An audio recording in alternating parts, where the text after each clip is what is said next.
사랑하는 CBS 시청자 여러분 안녕하십니까? 성서의 땅을 가다 윤석전 목사입니다. 오늘 또 성서를 깊이 이해할 수 있도록 해설해 주실 오택현 교수님, 유현준 교수님이 나와 계십니다. 교수님들 나오셔서 감사합니다.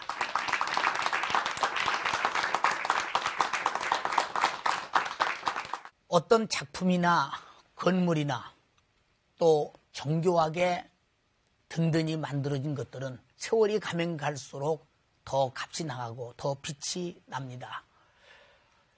지금부터 세월이 언제인지 교수님들 통해서 알겠습니다마는 아름답게 지어진 성 소피아 성당, 그것은 적들이 와서 침략을 했지만 모든 건물은 다 쳐부셨지만은 그 소피아 성당만큼은 그대로 두었습니다.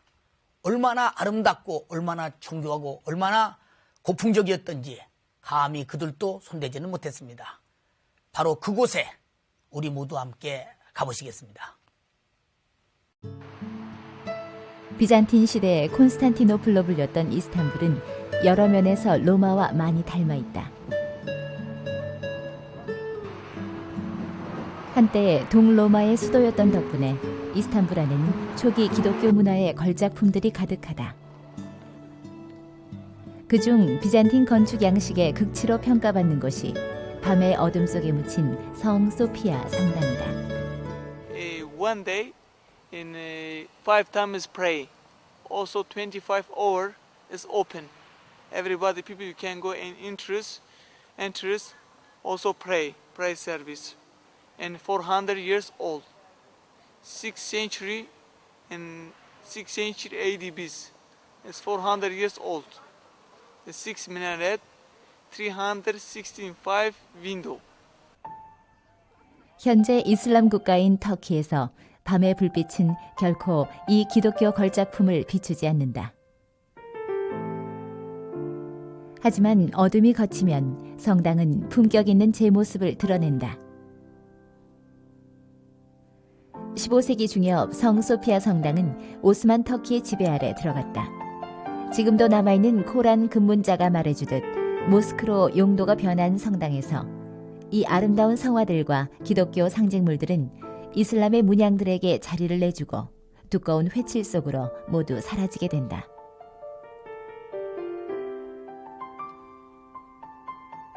그리고 성당 중앙엔 모슬렘 제단이 세워졌다.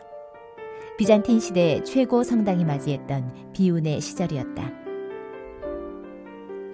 1930년대 들어 이곳은 박물관으로 변모되었고 성화들은 회칠을 털고 이렇게 제 모습을 드러냈다.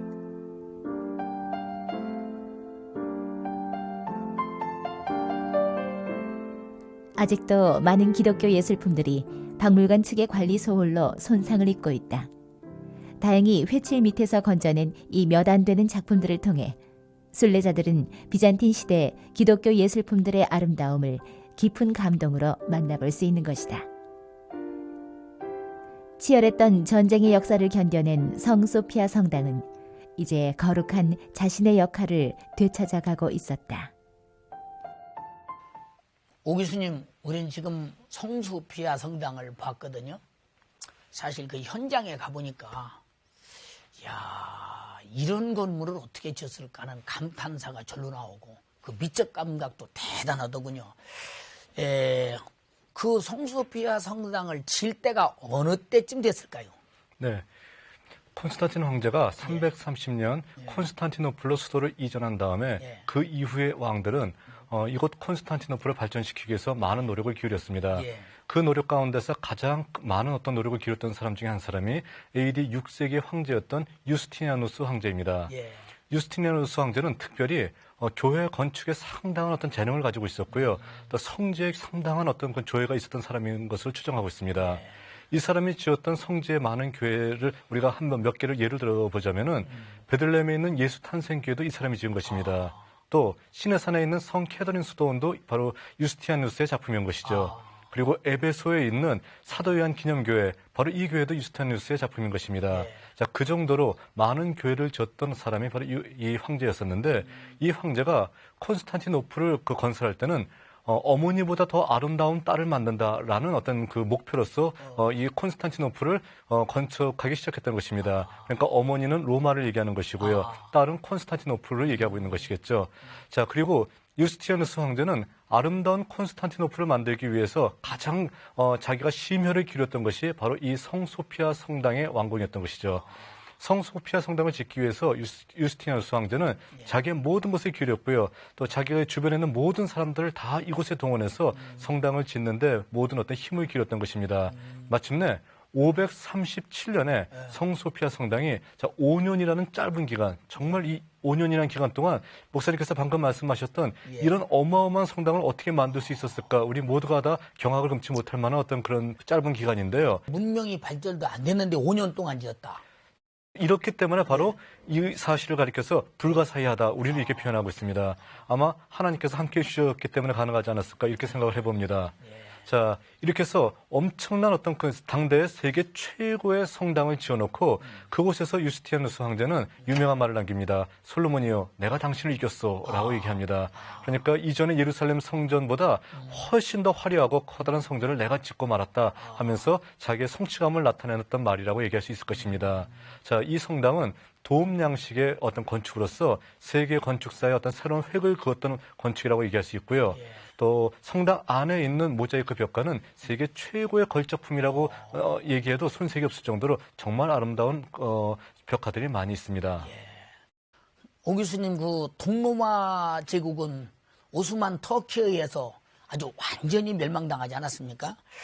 그 후 성소피아 성당의 그 체온은 어땠는지 궁금하거든요, 그때요. 네.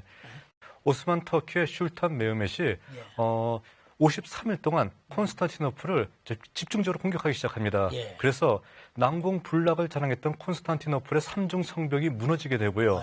그리고 콘스탄티노플이 완전히 함락되게 됨을 통해서 동로마 제국이 역사의 장에서 사라져버리게 됩니다. 자, 그런 다음에 콘스탄티노플은 이슬람식 이름인 이스탄불로 개명을 하게 되고요. 성소피아 성당의 운명도 크게 달라질 수밖에 없게 되었던 것입니다. 자, 이 지역을 점령했던 슐탄 메흐멧은 제일 먼저 달려가는 것이 바로 이 성소피아 성당이었습니다. 그리고 성소피아 성당의 장엄함과 아름다움에 취해서 한동안 그곳에 있다가 자, 그 지역을 성소피아 성당을 무너뜨리지 말고 이 성소피아 성당을 이슬람의 사원으로 만들라고 명령하게 됩니다. 자, 그래서 안타까운 일들이 그 다음에 벌어지게 되네요. 기독교의 십자가가 다 사라져버리고 그리고 이슬람의 초생딸이 그 길을 대신 차지하게 됩니다. 그리고 아름다운 하나님의 성화가 이슬람 사람들이 그 발라놓은 두꺼운 회치 속에 갇혀져 버리게 됩니다. 자, 그리고 이슬람의 메카를 나타나는 방향 지시처가 생기게 되고요.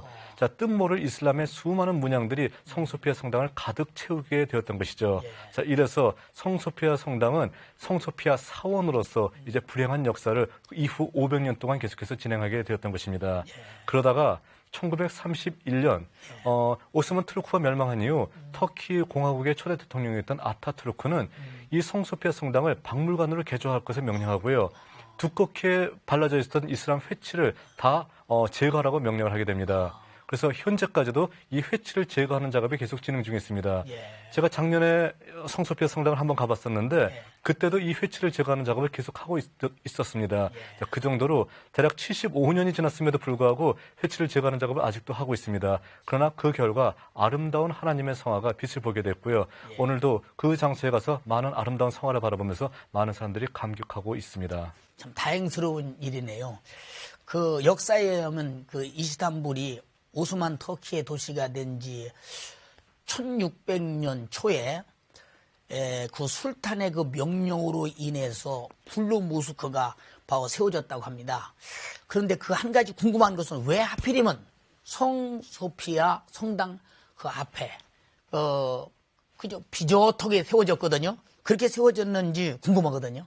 1609년 슐탄 아흐메드 1세라는 사람이 성소피아 성당을 방문하고 나서 그 웅장함에 너무나 기가 질려서 그 성소피아 성당을 능가할 수 있는 건물을 모스크를 지으라고 얘기를 합니다. 바로 그 건너편에. 그렇게 해서 지어진 것이 블루 모스크가 됩니다. 이 블루 모스크는 성소피아 성당과 마찬가지로 신비감을 자아내기 위해서 그 성당 안에, 모스크 안에 약 한 그 푸른색 그 타일로 가지고 벽을 만듭니다. 예. 그 벽 자체가 푸른색 자체는 예. 260개의 창문을 통해서 들어오는 빛에 반사되어서 은은한 그 푸른함을 예. 푸른색을 드러내는 어떤 그런 최고의 이슬람 모스크라고 볼 수가 있습니다. 예. 다만 그 결과적으로 블루 모스크는 이슬람 문화가 비잔틴 문화보다 더 뛰어나다 예. 하는 것을 하나의 그 증명하기 위해서 한 시도라고 볼 수 있습니다. 그러나 가짜가 진짜를 대신할 수는 없습니다. 예. 역시 우리가 가서 이렇게 두 건물을 비교해 보면 섬세함과 장엄함과 그 여러 가지 상황이 성수피아와 비교가 안 될 만큼 이쪽은 많이 좀 초라한 것을 보게 되지 않습니까? 네, 그렇습니다. 진품과 가짜는 드러나게 돼 있군요.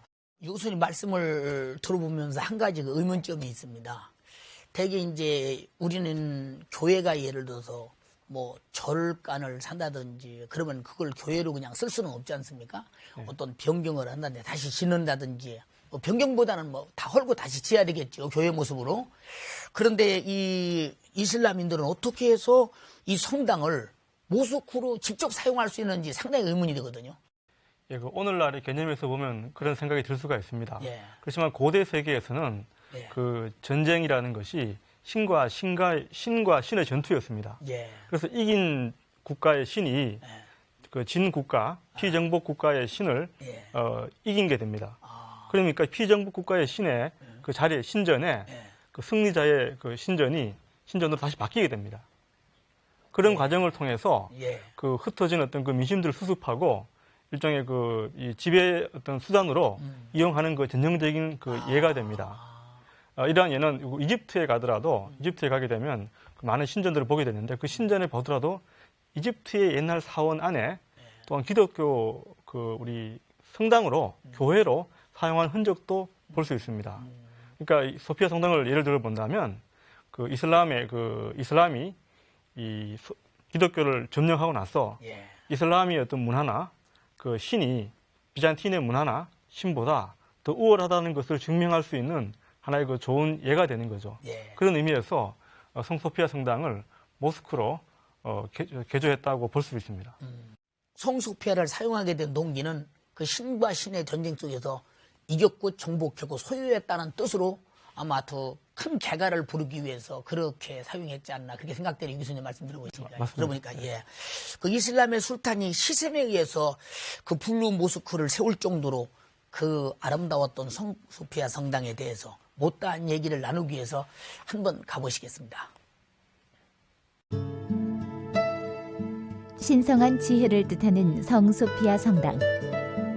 콘스탄티누스 대제가 325년 창건했으나 532년 대폭동으로 불타버렸고 유스티니아누스 황제는 5년여 만에 이 성당을 개축하여 비잔틴 시대 최대 규모의 성당으로 건립했다. 전난의 역사 탓에 성당 안엔 이슬람 금문자와 각종 이슬람 문화 유산들이 전시되어 있지만 이곳 2층엔 기독교 성화들이 그 아름다움을 빛내고 있다.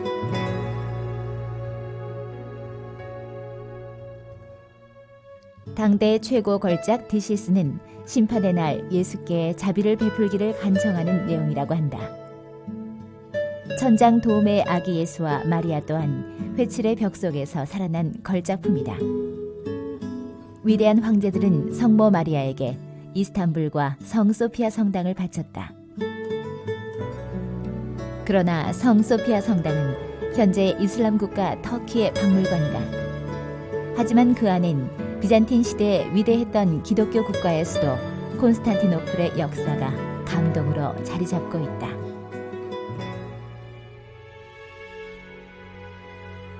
세상의 왕들과 모든 백성과 방백과 땅의 모든 사사며 청년 남자와 처녀와 노인과 아이들아 다 여호와의 이름을 찬양할지어다. 그 이름이 홀로 높으시며 그 영광이 천지에 뛰어나심이로다. 유 교수님, 우리가 그 화면을 통해서 성소피아 성당을 지금 봤습니다. 아무리 봐도 아름답고 참 우아하고 그렇거든요. 뭐 누구든지 다 그 성소피아 성당의 아름다움은 참 자타가 공인합니다. 그런데 이 성당의 예술적 가치를 구체적으로 들자면 어떤 것인지에 대해서 좀 말씀해 주시겠어요? 성소피아라는 말에서 소피아라는 말은 지혜라는 말입니다. 예. 그러니까 우리말로 하면 거룩한 지혜라는 말이 되겠죠. 예. 이 거룩한 지혜라는 것은 바로 예수님을 의미합니다. 예. 성소피아 성당에 대한 그 이해는 예수님의 도움을 필요로 한다라고 그렇게 해석할 수 있을 것입니다. 예. 이 건물이 갖는 그 예술적인 의의는 예. 비잔틴 건축 양식과 미술 양식의 최고 작품이라는 것입니다. 예. 비잔틴 그 건축 양식은 바실리카로 알려져 있습니다. 예. 원래 이 바실리카라는 것은 로마에서 대중들을 그 모으는 그런 어떤 공간이었습니다. 대중들을 많이 수용하려고 하면은 넓은 공간이 필요하겠죠. 예. 그래서 기둥은 양쪽으로 좁게 세우고 예. 넓은 공간을 확보한 것이 바실리카 양식의 특징이라고 볼 수 있습니다. 그래서 후에 기독교가 이 로마의 국교가 된 이후에 예. 교회로서 이 교회 건물의 양식이 바로 바실리카가 교회 건물의 기본적인 그 양식이 됩니다. 예. 그래서 이 성소피아 성당은 이러한 그 바실리카 양식에다가 이 동양적인 어떤 그 중앙 집중형 이런 것들을 같이 가미시킴으로써 비잔틴 그 이 문화 독특한 어떤 그런 예술적 가치를 자아내게 합니다. 또한 건물 내부에 그 되어 있는 그 모자이크 양식은 많은 사람들로 하여금 그 자체적으로 자연스럽게 우리가 신비감을 느낄 수 있도록 바로 거기 가면 바로 여기가 하나님의 집이구나 하는 그런 마음을 느낄 수 있는 그런 어떤 뛰어난 그 예술적 가치를 제공해주고 있습니다. 좋은 말씀 들었습니다. 그 성소피아 성당이 아름답고 화려하고 참 웅화한데 그 안에 참 아주 그 성당 안에는 아까도 보셨습니다만은 그 성화들이 이렇게 나타나 있거든요. 앞으로 그 소피아 성당을 방문할 분들이나 앞으로 또 다녀오셨어도 잘 이해하지 못하는 분들을 위해서 우리 오 교수님께서 그 성화에 대해서 설명 좀 자세히 해주시면 좋겠습니다. 네. 이슬람의 회칠이 벗겨지고 예. 하나님의 아름다운 성화들이 이제 햇빛을 보게 됐습니다. 저희들이 성소피아 성당에 가게 되면은 그 성화들을 마음껏 감상할 수 있습니다. 자, 여러분들한테 여러 성화가 있지만 그 중에서 정말 중요한 성화 4점만 저희가 이 자리에서 소개시켜 드리도록 하겠습니다. 함께 사진을 보도록 하겠습니다.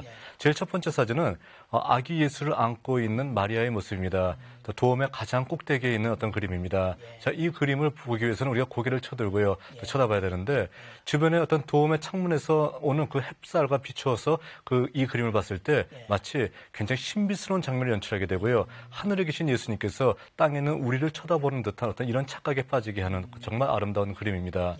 또 아기 예수 그림 바로 옆에는 성서의 그룹으로 표현되어 있는 4개의 어떤 형상들이 그려져 있었습니다.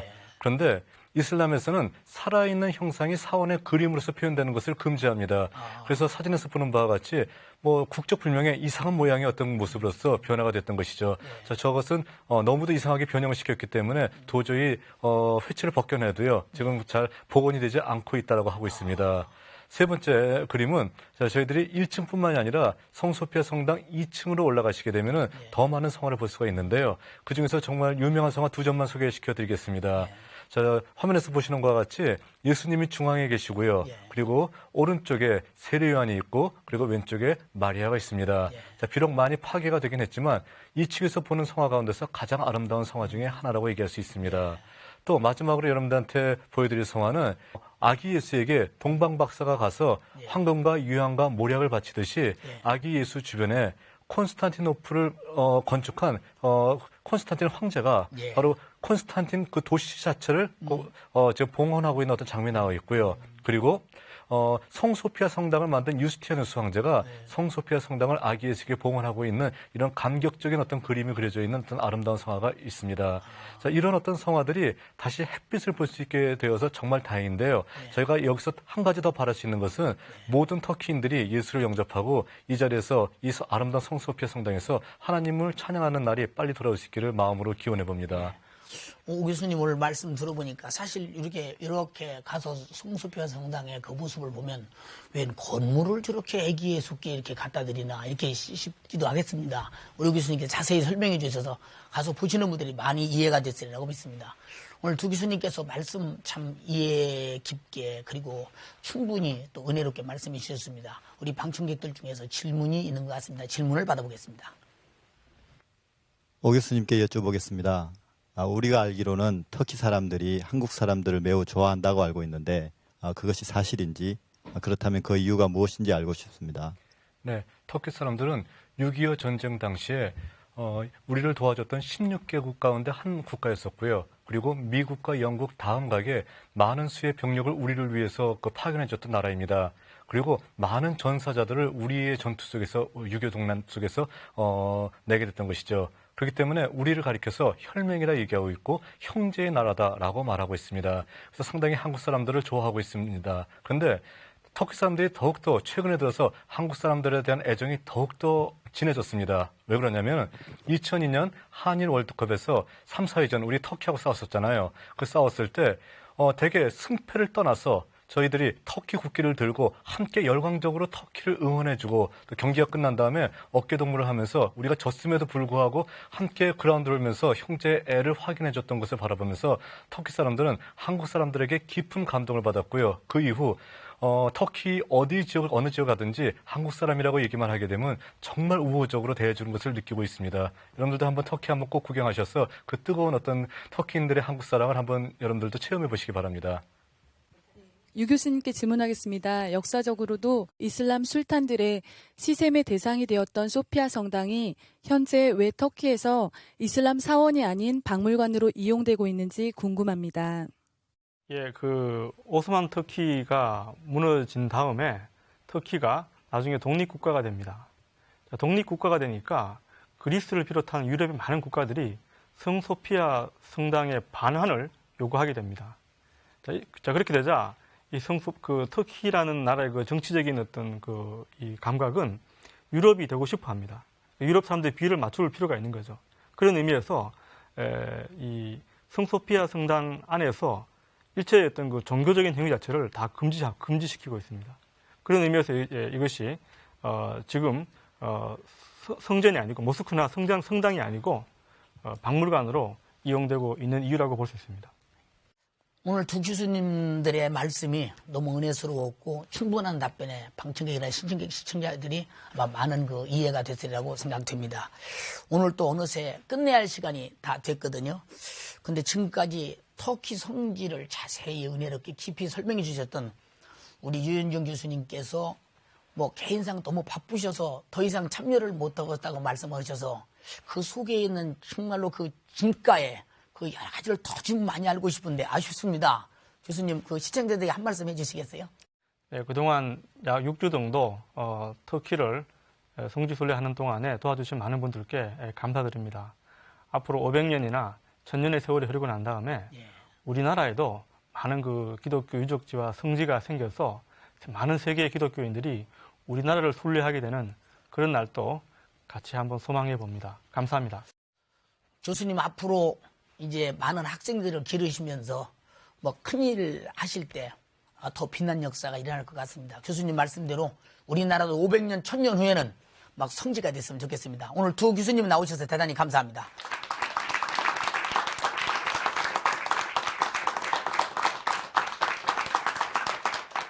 다음 시간부터는 이스라엘의 바로 성서의 땅을 찾아가 보려고 합니다.